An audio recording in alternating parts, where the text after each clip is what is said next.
இனிமே கண்ணை மூடிட்டு கடலை எண்ணெய் வாங்கலாம். ஏன்னா மந்த்ரா கடலை எண்ணெய் இதயத்தின் தயாரிப்பு. வறுக்க பொரிக்க ஏன் எல்லா சமையலுக்கும் மந்த்ரா தான். மந்த்ரா கடலை எண்ணெய், அபார ருசி, ஆரோக்கியமான உடல் நலம். ரொம்ப டயர்டா இருக்கு.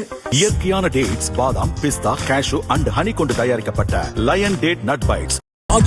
எந்த சமையலும் ருசி தேடும் ரகசியம். 20 ரூபாய். வணக்கம். செய்தி சுருக்கம். தமிழகத்தின் 234 தொகுதிகளிலும் ஓட்டுப்பதிவு துவங்கியது.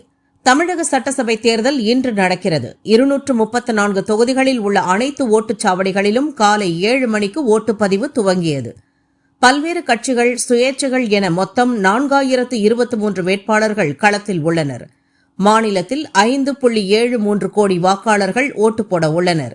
இதில் 18 வயது பூர்த்தியாகி தங்கள் பெயரை வாக்காளர் பட்டியலில் சேர்த்த 14.59 லட்சம் பேர் முதல் முறை ஓட்டு போட உள்ளனர். தமிழகம் முழுவதும் 75,064 ஓட்டுச்சாவடிகள் அமைக்கப்பட்டுள்ளன. இதில் 5,938 ஓட்டுச்சாவடிகள் பதற்றமானவை என்று கண்டறியப்பட்டு கூடுதல் போலீஸ் பாதுகாப்பு போடப்பட்டுள்ளது. சென்னை திருவான்மியூரில் உள்ள ஓட்டுச்சாவடியில் நடிகர் அஜித் முதல் நபராக ஓட்டளித்தார். 1000 விளக்கு தொகுதியில் நடிகர் கௌதம் கார்த்திக் ஓட்டளித்தார்.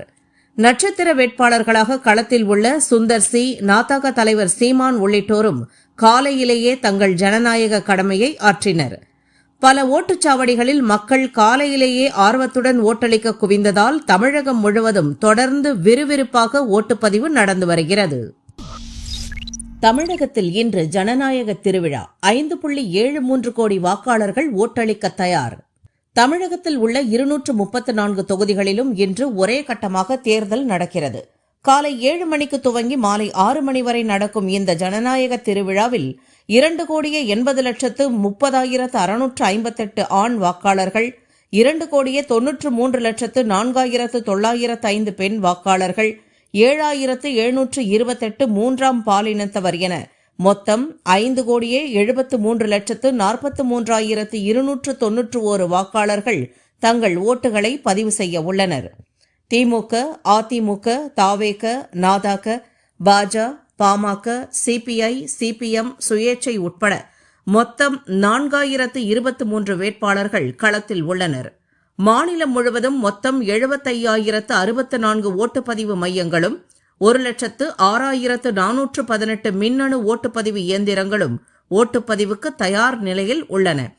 இந்த தேர்தலில் 18 வயது பூர்த்தியாகி தங்களை வாக்காளர்களாக பதிவு செய்த 14.5 லட்சம் பேர் முதல் முறை ஓட்டளிக்க உள்ளனர். தேர்தல் பணியில் 3.60 லட்சம் பேர் ஈடுபட உள்ளனர். 83,875 போலீசார் பாதுகாப்பு பணியில் ஈடுபடுத்தப்பட்டுள்ளனர். தேர்தல் பறக்கும் படை சோதனையில் இதுவரை 1,262 கோடி ரூபாய் மதிப்பிலான ரொக்கம், பொருட்கள் பறிமுதல் செய்யப்பட்டுள்ளன. இதில் பணமாக மட்டும் 543 கோடி ரூபாய் பறிமுதல் செய்யப்பட்டுள்ளது. மாநிலத்தில் 3,025 இடங்களில் உள்ள 5,949 ஓட்டுச்சாவடிகள் பதற்றமானவையாக கண்டறியப்பட்டு அங்கு கூடுதல் பாதுகாப்பு போடப்பட்டுள்ளது. தேர்தல் விதிமீறல்கள் தொடர்பாக சி-விஜில் ஆப் மூலம் 5,643 புகார்களும், கால் சென்டர்கள் வாயிலாக 74,270 புகார்களும் பெறப்பட்டுள்ளன. இவற்றில் பெரும்பாலான புகார்கள் மீது நடவடிக்கை எடுக்கப்பட்டுள்ளதாக தேர்தல் கமிஷன் அறிவித்துள்ளது. அனைத்து ஓட்டுச்சாவடிகளிலும் மக்கள் சிரமமின்றி ஓட்டளிக்க தேவையான வசதிகளை தேர்தல் கமிஷன் செய்துள்ளதாக அறிவிக்கப்பட்டுள்ளது. இன்று பதிவாகும் ஓட்டுகள் மே 4ஆம் தேதி எண்ணப்பட்டு முடிவுகள் வெளியாகும். ஒவ்வொரு ஓட்டுச்சாவடியிலும் இதை உறுதி செய்ய வேண்டும். விஜய் அதிரடி கடிதம். தேர்தலையொட்டி பிரதான சாலைகளில் போலீஸ் ரோந்து பணிகளை தீவிரப்படுத்த வேண்டும் என தமிழக தேர்தல் அதிகாரி அர்ச்சனா பட்நாயக்கிற்கு தாவேகா தலைவர் விஜய் கடிதம் எழுதியுள்ளார். அதில் கூறியிருப்பதாவது: தேர்தலையொட்டி பிரதான சாலைகள் உள்ளிட்ட வழித்தடங்களில் போலீஸ் ரோந்து பணிகளை தீவிரப்படுத்த வேண்டும். பெண் வாக்காளர்களின் தேவைகளை நிவர்த்தி செய்ய ஒவ்வொரு ஓட்டுச்சாவடியிலும் பெண் காவலர்கள் இருப்பதை உறுதி செய்ய வேண்டும். பறக்கும் படை செயல்பாட்டை தீவிரப்படுத்த வேண்டும். சிசிடிவி, ட்ரோன், வீடியோ கண்காணிப்பை தீவிரப்படுத்த வேண்டும். ஓட்டுச்சாவடிகளில் மூத்த வாக்காளர்கள், மாற்றுத்திறனாளிகள், பெண்களுக்கு போதுமான குடிநீர், இருக்கை, நிழல் வசதிகள் ஏற்படுத்தி தருவதை உறுதி செய்ய வேண்டும் என கடிதத்தில் கூறப்பட்டுள்ளது. வெயிலுக்கு முன் ஓட்டுச்சாவடியில் வரிசை கட்டிய வாக்காளர்கள். மேற்கு வங்க சட்டசபை தேர்தலில் இன்று முதல் கட்ட ஓட்டுப்பதிவு நடக்கிறது. 152 தொகுதிகளில் காலை 7 மணிக்கு ஓட்டுப்பதிவு துவங்கிய நிலையில் வெயிலுக்கு முன்பாகவே ஓட்டளிப்பதற்காக அதிகாலையிலேயே ஓட்டுச்சாவடிக்கு வந்த வாக்காளர்கள் நீண்ட வரிசையில் காத்திருந்து ஓட்டளித்தனர். வாக்காளர்களுக்கு ராகுல் வலியுறுத்தல். தமிழகத்தில் இன்று சட்டசபை தேர்தல் நடைபெறவுள்ள நிலையில் உங்கள் அடையாளத்தை பாதுகாத்துக் கொள்ளுங்கள் என தமிழக வாக்காளர்களிடம் காங்கிரஸ் எம்பி ராகுல் கேட்டுக் கொண்டுள்ளார். தமிழகத்தில் சமூக நீதி சார்ந்த ஒரு பெருமைமிகு வரலாற்றை காங்கிரஸ் திமுக கூட்டணி கொண்டுள்ளது. அந்த வரலாற்றை முன்னெடுத்துச் செல்ல நாங்கள் உறுதியுடன் உள்ளோம். தமிழக மக்கள் உங்கள் மொழி, அடையாளம் மற்றும் உரிமைகளை பாதுகாத்துக் கொள்ளுங்கள் என ராகுல் வலியுறுத்தியுள்ளார்.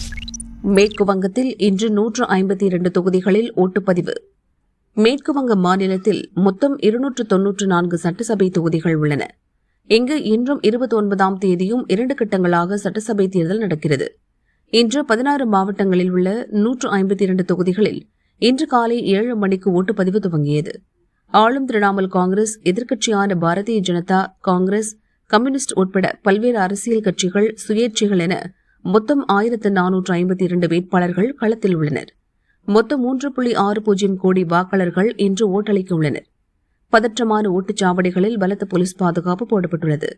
பெண்கள், முதியோர் ஓட்டளிக்க சிறப்பு ஏற்பாடுகள் செய்யப்பட்டுள்ளதாக தேர்தல் கமிஷன் அறிவித்துள்ளது. 29ஆம் தேதி 2ஆம் கட்ட ஓட்டுப்பதிவு நிறைவடைந்த பின் மே 4ஆம் தேதி ஓட்டுகள் எண்ணப்பட்டு முடிவுகள் வெளியாகும். தமிழகம், கேரளா, அசாம், மேற்கு வங்கம் மற்றும் புதுச்சேரி ஆகிய 5 மாநில தேர்தல் முடிவுகளும் மே 4ஆம் தேதி வெளியாகும் என்பது குறிப்பிடத்தக்கது. ஓட்டிங் முடிஞ்சதும் ஓய்வு. ஊட்டி முதல் ஐரோப்பா வரை டூர் கிளம்பும் தலைவர்கள்.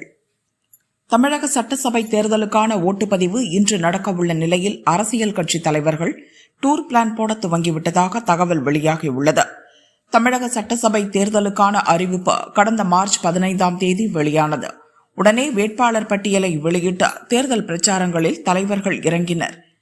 மார்ச் 31ஆம் தேதி திருவாரூரிலிருந்து பிரச்சாரத்தை துவக்கிய முதல்வர் ஸ்டாலின் தொடர்ச்சியாக 22 நாட்கள் சுற்றுப்பயணம் செய்தார்.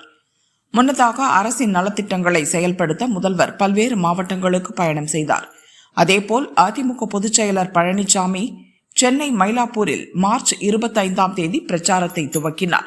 தொடர்ந்து 27 நாட்கள் பிரச்சாரம் செய்த பழனிசாமி எல்லா மாவட்டங்களுக்கும் சென்று வந்துள்ளார். நாதாக தலைமை ஒருங்கிணைப்பாளர் சீமான் தொடர்ச்சியாக 90 நாட்களுக்கு மேல் பிரச்சார பயணத்தை முடித்திருக்கிறார். தேர்தல் அறிவுக்கு பின் 234 தொகுதிகளிலும் பிரச்சாரத்தில் ஈடுபட்டார். துணை முதல்வர் உதயநிதி, பாமக தலைவர் அன்புமணி, அமமுக பொதுச் செயலர் தினகரன் உள்ளிட்ட பல்வேறு அரசியல் கட்சி தலைவர்களும் தொடர்ச்சியாக பிரச்சாரம் செய்துள்ளனர். இவர்கள் தவிர களத்தில் கட்சிகள் சார்பில் போட்டியிட்ட வேட்பாளர்களும் தொகுதியை சுற்றி வந்து தீவிர பிரச்சாரம் செய்துள்ளனர். தலைவர்கள், வேட்பாளர்கள், நிர்வாகிகள் என பலரும் சோர்வடைந்துள்ளனர். இதனால் இன்று ஓட்டுப்பதிவு முடிந்ததும் பலரும் பல்வேறு இடங்களுக்கு சுற்றுலா செல்லவும் ஓட்டு எண்ணிக்கைக்கு ஓரிரு நாள் முன்னதாக தொகுதிகளுக்கு திரும்பவும் திட்டமிட்டுள்ளனர். அதன்படி முதல்வர் ஸ்டாலின், பழனிசாமி ஆகியோர் ஊட்டி அல்லது கொடைக்கானல் செல்ல திட்டமிட்டுள்ளனர். அதேபோல் உதயநிதி தன் குடும்பத்தோடு ஐரோப்பா நாடுகளுக்கு செல்ல உள்ளார். தவிக தலைவர் விஜய் பெரிய அளவில் பிரச்சார பயணங்கள் செல்லவில்லை. இருப்பினும் கோடை காலத்தில் வெளிநாடு செல்வதை வாடிக்கையாக வைத்திருக்கும் அவர் தன் நண்பர்களுடன் இம்முறை நெதர்லாந்து அல்லது கனடா செல்ல திட்டமிட்டுள்ளார். தமிழக பாரதிய ஜனதா முன்னாள் தலைவர் அண்ணாமலை தேர்தலில் ஓட்டளித்த கையோடு நீண்ட நாள் பயணமாக அமெரிக்கா செல்கிறார். அரசியல் கட்சிகளின் முன்னணி தலைவர்களைப் போலவே கட்சி நிர்வாகிகளும் தேர்தல் பணி செய்த களைப்பில் உள்ளனர்.